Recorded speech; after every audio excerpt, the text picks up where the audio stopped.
Hello friends, welcome to affairs cloud. We learn to lead. मेरा नाम विकास है। So friends, आज की वीडियो में हम कुछ बहुत ही इंपॉर्टेंट करंट अफेयर्स डिस्कस करने वाले हैं और जो टॉपिक रहेगा वो है हमारा नेशनल अफेयर्स मार्च मंथ के।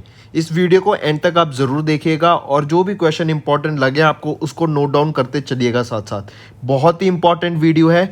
ऑलराइट, और अगर आपने हमारे चैनल को अभी तक सब्सक्राइब नहीं किया है तो जाके सब्सक्राइब कर दें, इस वीडियो को लाइक कर दें और इस वीडियो के लिंक को अपने दोस्तों के साथ याद से शेयर करें।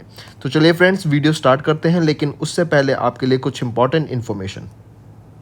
हमारी एक ऐप है कैरियर्स क्लाउड के नाम से, जो आप प्ले स्टोर से जाके डाउनलोड कर सकते हैं। जैसे ही आप प्ले स्टोर से एप्लीकेशन को डाउनलोड करते हैं, इंस्टॉल करते हैं, आपके पास ऐसा पेज खुलेगा एक। उस पर आपको जाके अपनी गूगल आईडी से आपको लॉगिन करना है। लॉगिन करने के बाद ही जैसे ही आप लॉगिन करके अपनी एप्लीकेशन को ओपन करते हैं तो आपको एक विंडो ऐसी दिख जाएगी। इस विंडो में आपको देखेंगे तो आपको करंट अफेयर्स का एक सेक्शन दिखेगा। यहाँ पे आपको करंट अफेयर, इस पर क्लिक करते ही आप हमारे करंट अफेयर के सेक्शन में आ जाएंगे। हमारा करंट अफेयर का जो सेक्शन है, जो हम आपको कोर्स प्रोवाइड करते हैं एप्लीकेशन में, बहुत अच्छा कोर्स है। आपकी प्रिपरेशन में बहुत ज़्यादा हेल्प होने वाली है। मैं आपको बता देता हूँ, ये कोर्स ऐसा है कि आपको कम से कम एक ही क्वेश्चन आप कम से कम 4 से 5 बार रिवाइज करेंगे। इतना हेल्पफुल रहने वाला है आपके लिए। देखते हैं हम आपको क्या प्रोवाइड करते हैं। हम आपको करंट अफेयर्स हिंदी में प्रोवाइड कर रहे हैं और हिंदी के साथ साथ हम इंग्लिश में भी प्रोवाइड करते हैं। जो कंटेंट होता है वो भी हिंदी में लिखा होता है। पहली चीज़, हम आपको डेली करंट अफेयर्स प्रोवाइड कर रहे हैं। डेली पीडीएफ मिलेगी आपको, डेली आपको क्वेश्चन आंसर फॉर्मेट में मिलेगा। ठीक है, आपको डेली के 20 क्वेश्चन मिलेंगे जिसको पढ़ के आप जिसकी अपनी प्रैक्टिस कर सकते हैं और ये बहुत हेल्पफुल होता है रिवीजन में। क्वेश्चन आंसर्स मिलेंगे आपको current affairs format, question answer के फॉर्मेट में। फिर ऐसे ही आपको वीकली मिलेगा, जो आपके पूरे वीक के क्वेश्चंस, आप डेली क्वेश्चंस आपको पीडीएफ मिलेगी। उनमें से जो इंपॉर्टेंट क्वेश्चंस होंगे उनका आपका एक तो क्विज हुआ करेगा हर वीक। 50 क्वेश्चन का क्विज बहुत होता है। आपको 50 क्वेश्चन वीक के मतलब सारे इंपॉर्टेंट क्वेश्चन आ गए। उसके साथ साथ क्वेश्चन आंसर फॉर्मेट में आपको हिंदी की ई बुक प्रोवाइड होगी, जिसमें आपको सारे पैराग्राफ वाइज या फिर एक क्वेश्चन आंसर फॉर्मेट में आपको सारे वीक के करंट अफेयर्स मिलेंगे। ऐसे ही फिर तीसरा हम आपको प्रोवाइड करेंगे मंथली पीडीएफ। पीडीएफ आपकी हिंदी में ही होगी। आपको टॉप 100 क्वेश्चन आंसर्स मिलेंगे। ठीक है, जो पूरे महीने के 100 इंपॉर्टेंट क्वेश्चंस हैं वो आपको एक पीडीएफ प्रोवाइड की जाएगी, उसमें मिलेंगे। वो आपको क्वेश्चन आंसर फॉर्मेट में भी प्रोवाइड होंगे। तो आप देख रहे हैं हम आपको कितनी अच्छी चीज़, और ये आपका पूरा 1 साल का कोर्स होता है। आपको 2 कोर्स के ऑप्शन मिलेंगे, एक तो होगा फॉर 1 ईयर, एक होगा फॉर 2 ईयर। अगर आप न्यू एस्पिरेंट हैं, आपको मतलब अभी आपने प्रिपरेशन जस्ट स्टार्ट की है, तो आई विल सजेस्ट आप 2 साल का कोर्स परचेज करें। बट आप एक रेगुलर एस्पिरेंट है और पढ़ रहे हैं तो आप 1 साल का कोर्स भी परचेज कर सकते हैं। इंपॉर्टेंट थिंग इसकी बात यह है कि हम आपको अलग बैंकिंग अवेयरनेस के भी क्वेश्चंस प्रोवाइड करते हैं। बैंक से रिलेटेड जो आपके क्वेश्चंस होंगे सब इसमें हम अपना कोर्स में कवर कर देते हैं। बहुत अच्छा कंटेंट होता है। कंटेंट में आपको कोई शिकायत नहीं होगी एंड डेली अपडेट होता है। आपको डेली पीडीएफ मिलेंगी, उसकी भी कोई टेंशन लेने की जरूरत नहीं है आपको। ठीक है, इसके अलावा आप देखेंगे तो हम वेरियस एग्जाम्स की पीडीएफ भी प्रोवाइड करती हैं, जो आपको आगे क्वेश्चंस, आप आगे पेपर सॉल्व करने में बहुत हेल्प मिलेगी। अब कुछ क्वेश्चंस होते हैं जैसे कि कई सारे इंपॉर्टेंट डेज हो गए महीने के, फिर बुक्स और ऑथर्स, कौन सी बुक रिलीज हुई है, कौन सी ऑथर ने क्या बुक अभी पब्लिश की है, फिर उसके बाद इंडेक्सेस हो गए, रिपोर्ट्स हो गई। ठीक है, फिर कोई फेस्टिवल सेलिब्रेट किया गया है या कोई योजना आई है। तो ये काफ़ी सारे टॉपिक्स होते हैं। तो ये टॉपिक वाइज करंट अफेयर्स भी हम आपको 20 टाइप के पीडीएफ प्रोवाइड करते हैं, जिसमें 20 अलग अलग टॉपिक्स होते हैं और ये आपको हर महीने अपडेट होती रहती हैं ये चीज़। तो सोचिए आपको कितना अच्छा पैकेज मिल रहा है, कितना अच्छा कोर्स मिल रहा है। ठीक है, इसके अलावा देखो कितनी सारी चीज़ें प्रोवाइड कर रहे हैं हम आपको। इसके अलावा स्टेट करंट अफेयर्स, हर स्टेट के करंट अफेयर्स भी आपको इंडिविजुअली प्रोवाइड होते हैं इसके साथ। ठीक है, तो देखिए हम आपके लिए कितनी मेहनत कर रहे हैं। आपको कुछ नहीं करना, आपको सिर्फ सब्सक्राइब बटन दबाना है और हमारे चैनल को सब्सक्राइब करना है। इसके अलावा आप सभी फ्रेंड्स के लिए मेरी तरफ से एक गिफ्ट। जैसे ही आप पेमेंट करने वाले होंगे हमारी एप्लीकेशन में, वहीं पर आपको नीचे एक कोड डालने का ऑप्शन मिलेगा। अगर वहां पर आप विकास 10 कोड डालते हैं तो आपको सीधा 10% का एक्स्ट्रा डिस्काउंट मिल जाएगा। सिर्फ विकास 10 आपको कोड उसमें यूज करना है एंड मेरी तरफ से आप सभी के लिए एडिशनल 10% डिस्काउंट तो जाइए जल्दी से हमारे कोर्सेज को देखिए एंड उसको परचेज कीजिए। तो आइए अपनी वीडियो स्टार्ट करते हैं। चलिए फ्रेंड्स, जो हमारी पहली न्यूज़ है आज हम उस पर बात करेंगे वो है लैंड रिकॉर्ड्स डिजिटाइजेशन के बारे में। लैंड रिकॉर्ड्स डिजिटाइजेशन क्या हुआ? डिजिटाइजेशन मतलब सब कुछ अब ऑनलाइन शिफ्ट कर देना आपका, मतलब कंप्यूटराइज रिकॉर्ड्स होंगे आपके, पहले पेन पेपर पे होते हैं, अब आपके हार्ड ड्राइव में या फिर ऑनलाइन सर्वर पर सेव होगा। तो अपनी प्रॉपर्टी से रिलेटेड आप जो लैंड खरीदते हैं या प्रॉपर्टी का सेल परचेज करते हैं उससे रिलेटेड जो भी रिकॉर्ड होगा क्या वो डिजिटाइज है, ये आपका लैंड रिकॉर्ड डिजिटाइजेशन इंडेक्स बताता है। एंड इसके अंडर मध्य प्रदेश ने अभी टॉप किया है सेकंड टाइम। ऑलराइट, पहले ईयर जब स्टार्ट हुआ था पहले एडिशन में इसके मध्य प्रदेश ने तब भी टॉप किया, अब भी सेकंड टाइम भी इन्होंने टॉप किया। सेकंड पे रहा वेस्ट बंगाल, फिर ओडिशा, थर्ड फिर फोर्थ पे रहा आपका महाराष्ट्र और तमिलनाडु। ठीक है, तो यह आ जाता है आपका LCAER land record and service index, जो कि NLRSI की फुल फॉर्म है, NCAER land record and service index. इस बार ये सेकेंड एडिशन रहा। ठीक है, 32 स्टेट्स एंड यूनियन टेरिटरीज ने टोटल ने मिला के 3200 ने इंप्रूवमेंट दिखाई आपके डिजिटाइजेशन लैंड रिकॉर्ड करने में। ऑलराइट, फिर बोला जाएगा कौन सी स्टेट ने टॉप किया land records and service index में। ये किया मध्य प्रदेश ने, सेकेंड रहा West Bengal, third Odisha, fourth Maharashtra and fifth Tamil Nadu. Only 13 states allow online mode of payment for property registration, जबकि 9 states are still using paper stamps. मतलब 13 स्टेट्स आपका ऑनलाइन पेमेंट ले रही है प्रॉपर्टी रजिस्ट्रेशन का, लेकिन 9 स्टेट्स अभी भी पेन पेपर और वो स्टैम्प यूज कर रही है पेमेंट के लिए। ठीक है, ये आपकी डील क्रैक करने के लिए। फिर ये आपका किसने प्रिपेयर किया ये इंडेक्स? ये किया गया था NCAER के द्वारा, जो कि होती है national council of applied economic research with the support from Omidyar network India. ठीक है, तो ये है आपका NCAER land records and service index, जिसमें मध्य प्रदेश ने टॉप किया सेकेंड टाइम एंड ये इस बार का सेकेंड एडिशन था। नेक्स्ट पे चलते हैं, हम बात करने वाले हैं ease of living index and municipal performance index के बारे में। जैसा कि नाम सजेस्ट करता है ईज ऑफ लिविंग इंडेक्स, मतलब अगर किसी कंट्री या किसी स्टेट या किसी सिटी की बात कर रहे हैं, किसी भी एरिया को अगर हम लेके चलें तो उसमें क्या लोग वहाँ के कितनी इजी उन्हें फैसिलिटीज प्रोवाइड हो रही हैं, क्या उनको बेसिक हेल्थ, फूड, आपका स्पोर्ट्स, एजुकेशन, क्या ये सारी फैसिलिटीज उन्हें उस लोकेशन पे प्रोवाइडेड हैं, ये सारा आपका ईज ऑफ लिविंग इंडेक्स के अंडर आ जाता है।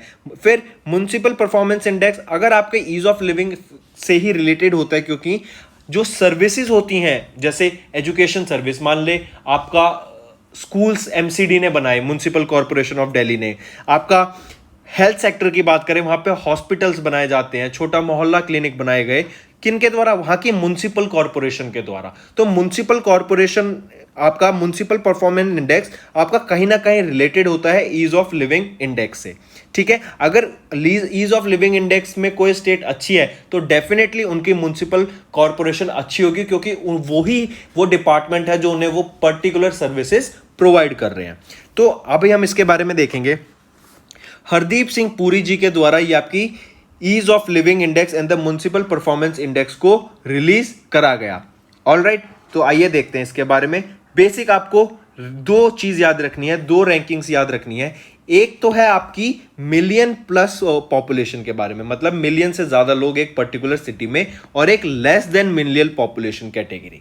ठीक है, अगर हम बात करें मिलियन प्लस पॉपुलेशन कैटेगरी की, तो जो सिटी जिसने टॉप किया बेंगलोर, 66.7 स्कोर रहेगा, स्कोर फर्स्ट रैंक का याद रखिएगा। ठीक, सेकंड रहा पुणे, थर्ड रहा अहमदाबाद, फोर्थ चेन्नई, फिफ्थ सूरत। ऐसे ही अगर हम लेस देन मिलियन की बात करें, जिसने टॉप किया वो है शिमला, सेकंड भुवनेश्वर, शिमला का स्कोर 60.9, सिलवासा थर्ड पे, ककिंदा फोर्थ पे एंड सलेम फिफ्थ पर रहा। ठीक है, चलिए आगे देखते हैं। फिर हम बात करेंगे क्वाकरेली साइमंड्स यूनिवर्सिटी के बारे में। इस यूनिवर्सिटी साइमंड्स यूनिवर्सिटी रैंकिंग के बारे में, इस QS वर्ल्ड यूनिवर्सिटी रैंकिंग में अभी top 100 universities all over the world include की जाती है। इसमें से 100 में से 12 इंडियन इंस्टीट्यूट रहे हैं। ये आपका इंपॉर्टेंट रहेगा, क्वेश्चन पूछा जाएगा कि इंडिया से कितने इंस्टीट्यूट, नंबर पूछा जाएगा कि कितने इंस्टीट्यूट आपके टॉप 100 QS वर्ल्ड रैंकिंग में आए। QS बोले तो क्वाकरेली साइमंड्स यूनिवर्सिटी रैंकिंग। ठीक है, 12 आए हैं और उन 12 को हम अभी नाम देखें तो वो है आईआईटी बॉम्बे, दिल्ली, मद्रास, खड़गपुर, फिर IISc Bangalore, IIT Guwahati, IIM Bangalore, IIM Ahmedabad, JNU, Anna university, Delhi university and OP Jindal university. तो याद रखिएगा 12 इंडियन इंस्टीट्यूट्स आपके Quacquarelli Symonds world university ranking में इंक्लूड किए गए, जो कि टॉप 100 की लिस्ट निकालती है यूनिवर्सिटीज की all over the world. Next हम बात करेंगे इंडिया के पहले फॉरेस्ट हीलिंग सेंटर के बारे में, जो कि इनॉग्रेट किया गया उत्तराखंड के रानीखेत में। All right, I repeat, important question बनेगा एंड यही क्वेश्चन आएगा डायरेक्टली कि इंडिया का पहला फॉरेस्ट हीलिंग सेंटर कहां पे इनॉग्रेट किया गया। ये इनॉग्रेट किया गया उत्तराखंड में। ठीक है, चलिए इससे रिलेटेड डाटा देखें कि इंडिया का first forest healing centre inaugurated by environmentalist Joginder भीष जी के द्वारा इनॉग्रेट किया गया in the pine dominated forest located in Ranikhet Uttarakhand में। यह developed by research wing of Uttarakhand forest department रहने वाला है। इससे क्या होगा, इसकी एक थीम भी याद रखिएगा, फिर आपको मैं बताता हूं। थीम रहेगी be silent, go slow, think less and feel more. ये क्या है कि हम लोग नेचर से ज्यादा कनेक्टेड रहें, इस वजह से बेसिक रीजन यही था कि आपका फॉरेस्ट हीलिंग सेंटर को बनाया जाए। जब लोग नेचर में रहते हैं तो उनका मूड ऑटोमेटिकली खुश हो जाता है, मूड चेरिश हो जाता है, तो वो एक काफी हेल्पफुल थेरेपी होती है। एंड सिमिलर टाइप की एक थेरेपी जापान में देखी जाती है, जापानीज टेक्निक में, ऑफ फॉरेस्ट बेथिंग। ठीक है, तो ये आपकी जोगिंदर भीष्ट एक इन्वायरमेंटलिस्ट है, उनके द्वारा इनॉग्रेट किया गया इंडिया का पहला फॉरेस्ट हीलिंग सेंटर। कहां पर? उत्तराखंड में। ठीक, चलो, और थीम रहेगी be silent, go slow, think less and feel more. अगले न्यूज पे चलते हैं। अगली न्यूज काफी इंपॉर्टेंट बन जाती है। ठीक है, देखो, ओडिशा के सीएम का क्या नाम है? नवीन पटनायक जी। इन्होंने क्या इनॉग्रेट किया? वर्ल्ड स्किल सेंटर को इन्होंने इनॉग्रेट किया। कहां पर? भुवनेश्वर में। स्टेट का नाम पूछा जाए कि इंडिया का पहला वर्ल्ड स्किल सेंटर कहां पे इनॉग्रेट किया गया? ओडिशा में इनॉग्रेट किया गया। किन के द्वारा इनॉग्रेट किया गया? नवीन पटनायक जी के द्वारा, जो कि सीएम है ओडिशा के। ठीक, वर्ल्ड स्किल सेंटर नाम सजेस्ट करता है क्या है कि यहां पे लोगों को स्किल प्रोवाइड की जाएगी ताकि वो इंटरनेशनल लेवल पे जो स्किल की डिमांड है उसको मीट कर सके।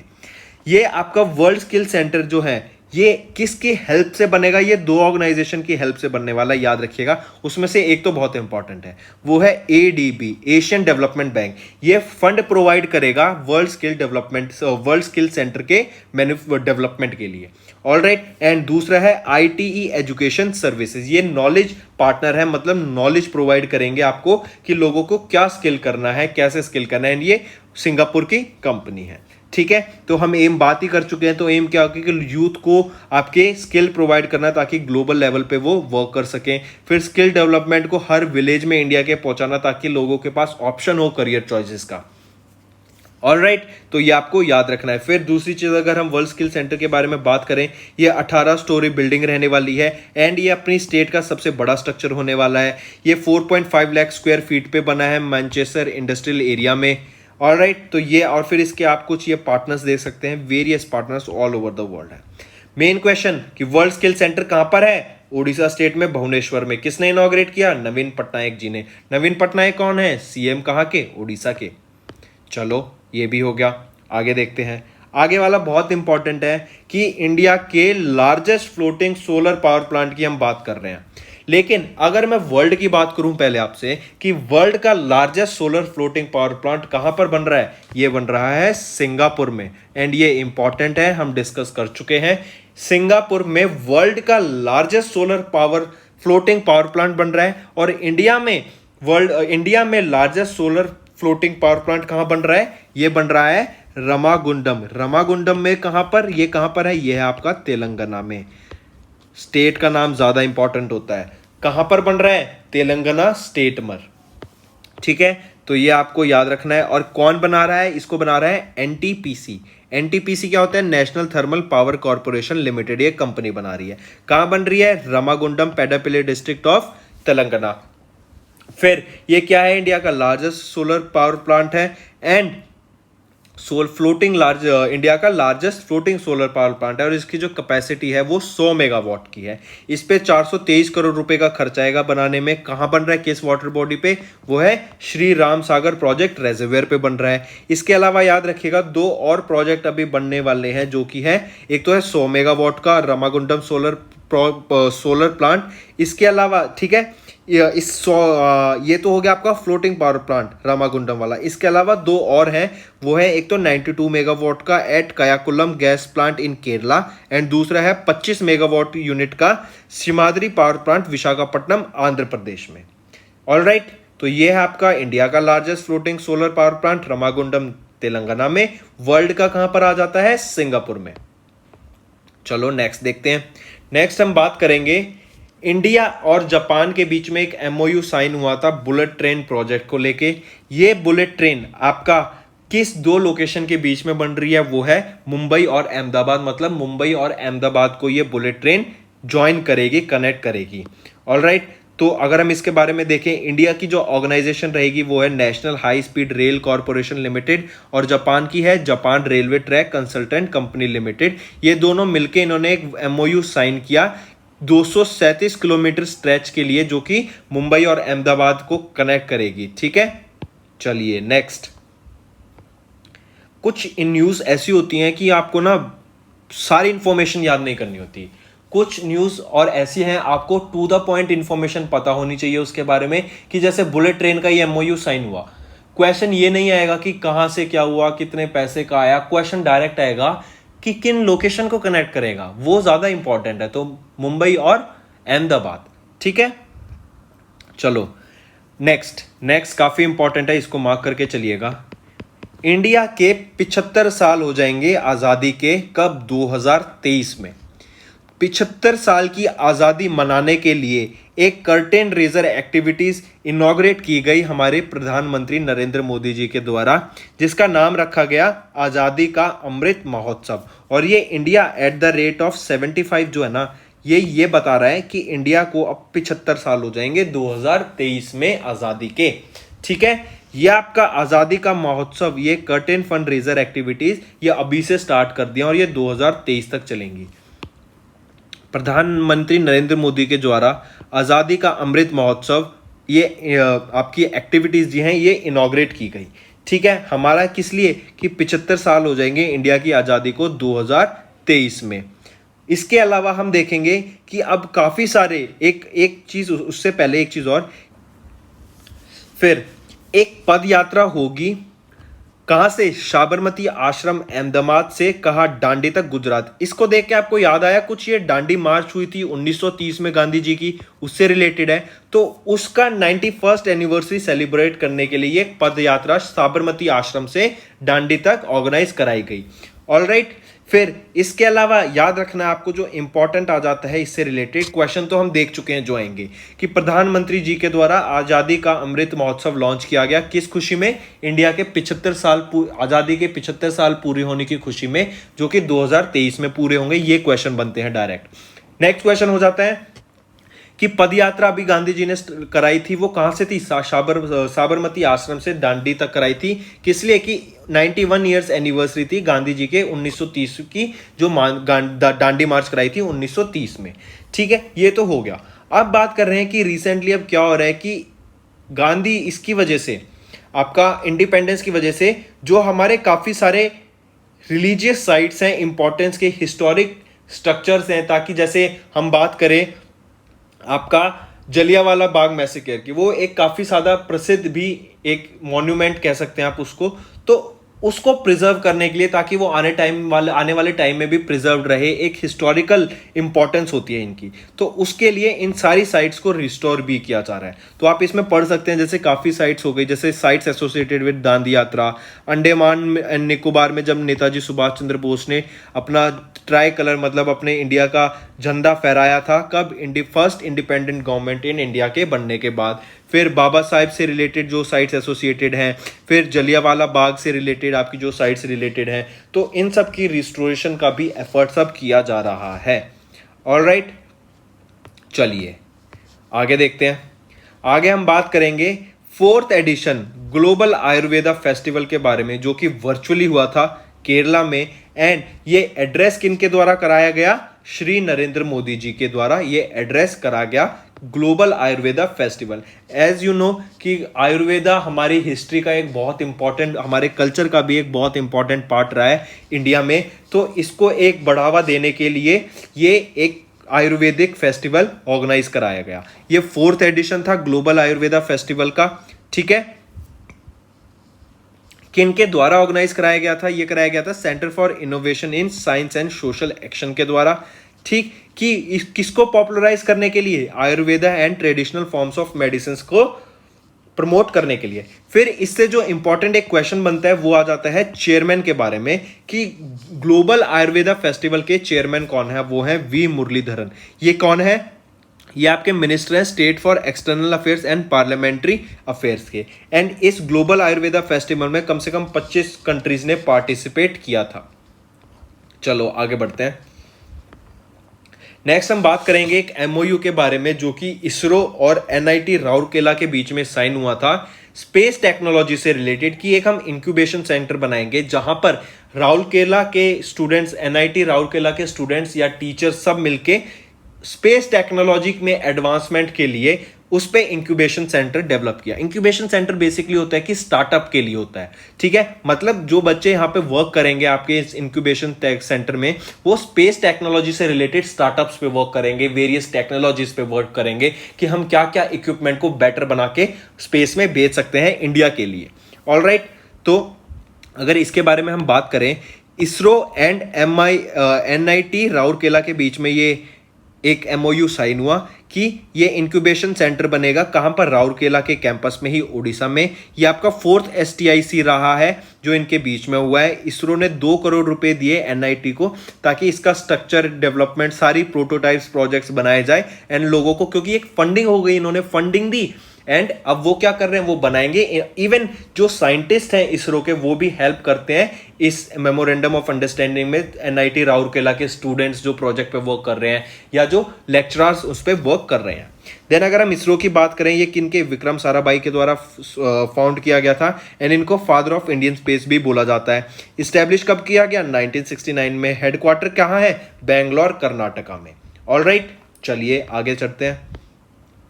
नेक्स्ट न्यूज हम बात करेंगे जल शक्ति अभियान के बारे में। प्रधानमंत्री नरेंद्र मोदी जी के द्वारा आपका जल शक्ति अभियान ये रिसेंटली लॉन्च किया गया वर्ल्ड वाटर डे पे 22 मार्च को। ठीक है, फिर अगर हम इसकी बात करें जल शक्ति अभियान की, इसकी जो थीम रहेगी वो है catch the rain where it falls when it falls. ठीक है, मतलब रेन वाटर हार्वेस्टिंग की यहाँ पे इन्होंने इनडायरेक्टली बात बोली कि catch the rain where it falls when it falls, ये थीम रहेगी जल शक्ति अभियान की। ये जल मिनिस्ट्री, ये आपका इनिशिएटिव जो जल शक्ति अभियान है, ये इनिशिएटिव रहेगा मिनिस्ट्री ऑफ जल शक्ति अंडर नेशनल वाटर मिशन। ठीक है, ऑब्जेक्टिव है to create rain water harvesting structure suitable to climate conditioning and ensuring proper storage of rain water. ठीक है, तो याद रखिएगा कि नरेंद्र मोदी जी के द्वारा जल शक्ति अभियान को लॉन्च किया गया 22 मार्च को करा गया, जिस दिन वर्ल्ड वाटर डे होता है। ठीक है, एंड जो थीम रहेगी वो है catch the rain where it falls when it false.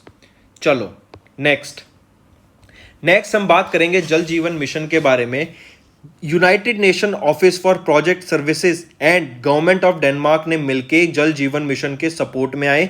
कहां पे? यूपी की स्टेट में। क्वेश्चन डायरेक्ट आएगा कि कौन सी स्टेट की जल जीवन मिशन के सपोर्ट में government of Denmark and United Nation office for project services आए, इन दोनों ने पार्टनर किया। तो वो है जल जीवन मिशन। कहां पे? यूपी में। एंड पर्टिकुलरली बात की जाए तो Bundelkhand and Vindhya regions of Uttar Pradesh.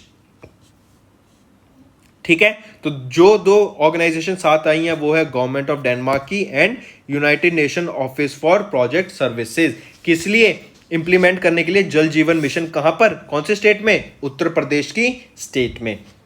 ठीक है, फिर हम बात कर लें अगर सस्टेनेबल डेवलपमेंट गोल के बारे में। सस्टेनेबल डेवलपमेंट गोल का छठा जो है, मींस आप कह सकते हैं 6th सस्टेनेबल डेवलपमेंट गोल जो रहा है वो है कि clean water and sanitisation for all by 2030। ये एक टारगेट रहेगा इंडिया का and all over the world का कि clean water and sanitisation for all by 2030, ये आपके छठे सस्टेनेबल डेवलपमेंट गोल के अंडर आ जाता है।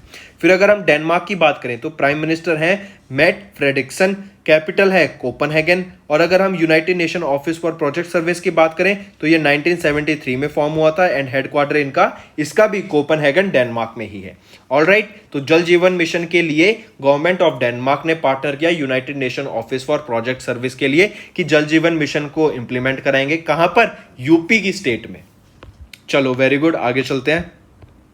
नेक्स्ट हम बात करेंगे खेलो इंडिया स्कीम के बारे में कि खेलो इंडिया स्कीम अब 2025-26 तक इसको एक्सटेंड कर दिया गया है। इतना अच्छा रिजल्ट आया जो खेलो इंडिया सारे गेम्स हुए, इसमें क्या होता है कि लोगों को आगे एक बहुत ज़्यादा बूस्ट मिल सकता है कि वो अपना फील्ड, अपना करियर स्पोर्ट फील्ड में देखते हैं। अभी हमने देखा कि रिसेंटली इतना ज़्यादा पार्टिसिपेशन दिख गया ऑल ओवर द इंडिया के यूथ से कि इन्होंने मिनिस्ट्री ऑफ स्पोर्ट्स ने इसको आगे कर दिया कि ministry of youth affairs and sports के द्वारा खेलो इंडिया स्कीम को एक्सटेंड कर दिया गया 2025-26 तक। ठीक है, चलो इससे क्या होता है कि लोगों को एक स्पोर्ट्स में भी अपना करियर बनाने का अपॉर्चुनिटी मिलती है, इवन काफ़ी एक अर्निंग का भी सोर्स बन जाता है ये। ठीक है, हमारी जीडी लोगों को अगर कोई इवेंट होता है, जैसे कबड्डी के इवेंट्स होते थे, उसकी वजह से कितने सारे लोगों को उस टाइम पे जॉब मिलती है, तो वो एक काफ़ी अच्छा सोर्स भी बन जाता है एम्प्लॉयमेंट का। Ministry of youth and sports के द्वारा खेलो इंडिया स्कीम को 2025-26 तक एक्सटेंड कर दिया गया है। ठीक है, 8,750 करोड़ रुपए एस्टिमेट लगाया गया उस टाइम तक कि इतने रुपए खर्च हो जाएंगे, और 2020-21 का जो बजट आया उसमें 657 करोड़ रुपए एस्टिमेट किए गए थे 2021-22 के जो खेलो इंडिया गेम्स होंगे। ठीक है, फिर अगर हम बात करें कि Khelo India national programme for development of sports, ये एक प्रोग्राम स्टार्ट किया गया था 2017 में, जिसका एम यही था कि एक इकोसिस्टम बनाया जाए ताकि एक स्पोर्ट्स को काफ़ी प्रमोट किया जाए। जैसे हमें पता है कि इंडिया में क्रिकेट का कितना ज़्यादा महत्व है, इंडिया को क्रिकेट को एक पूछते हैं लोग, उसी वजह से आईपीएल का एक स्टार्ट किया गया कि आईपीएल को लाएंगे कि इंडिया में आईपीएल आए। उससे क्या हो कि काफ़ी सारे नए बच्चे इंडिया की टीम में आने लगे हैं, उनको वो एक अपॉर्चुनिटी मिलने लग गई कि हाँ कि हम आईपीएल के थ्रू अगर अच्छा परफॉर्म करेंगे तो हम इंडियन टीम में भी खेल सकते हैं। ऑलराइट, तो ये आपको याद रखना है कि खेलो इंडिया स्कीम को एक्सटेंड कर दिया गया है 2025-26 तक। चलिए आज की आखिरी न्यूज़ देखते हैं। इंडिया ने एक टारगेट अचीव करने के लिए बोला कि नेट जीरो एमिशन एनर्जी, मतलब हम जो एनर्जी प्रोड्यूस करेंगे उससे जो हम पॉल्यूशन करेंगे, कार्बन डाइऑक्साइड, कार्बन मोनोऑक्साइड, ये जो हम एटमॉस्फेयर में रिलीज करेंगे ना, ये 2050 तक जीरो कर देंगे। ये रिपोर्ट को रिलीज किया गया नीति आयोग के सीईओ अमिताभ कांत जी के द्वारा।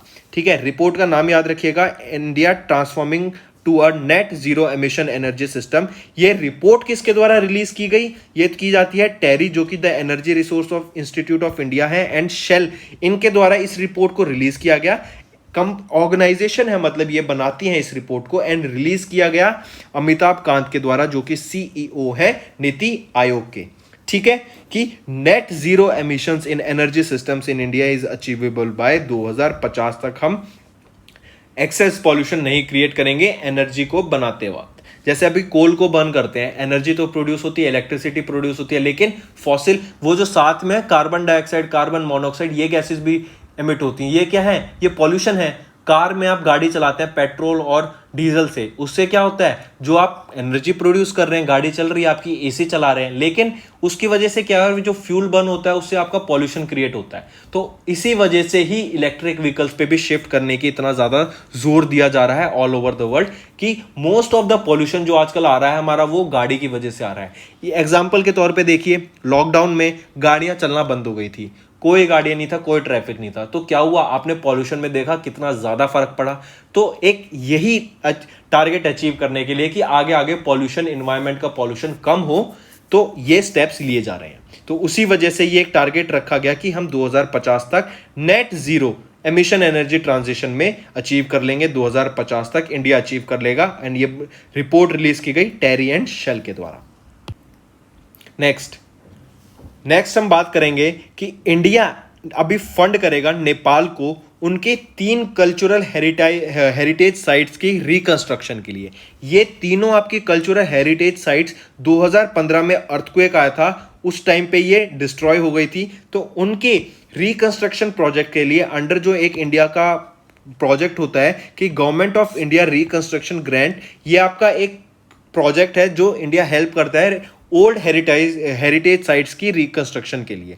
ठीक है, इसके अंडर 15 करोड़ रुपए खर्च करे जाएंगे इंडिया के द्वारा इन साइट्स की रिकंस्ट्रक्शन के लिए। और वो साइट्स देखें तो ज्येष्ठा वर्ना महावीरा, सुलिग्यांग गुम्बा और शेरमठांग गुम्बा, ये आपकी 3 साइट्स हैं नेपाल में। इनकी रिकंस्ट्रक्शन प्रोजेक्ट के लिए इंडिया फंड करेगा नेपाल को।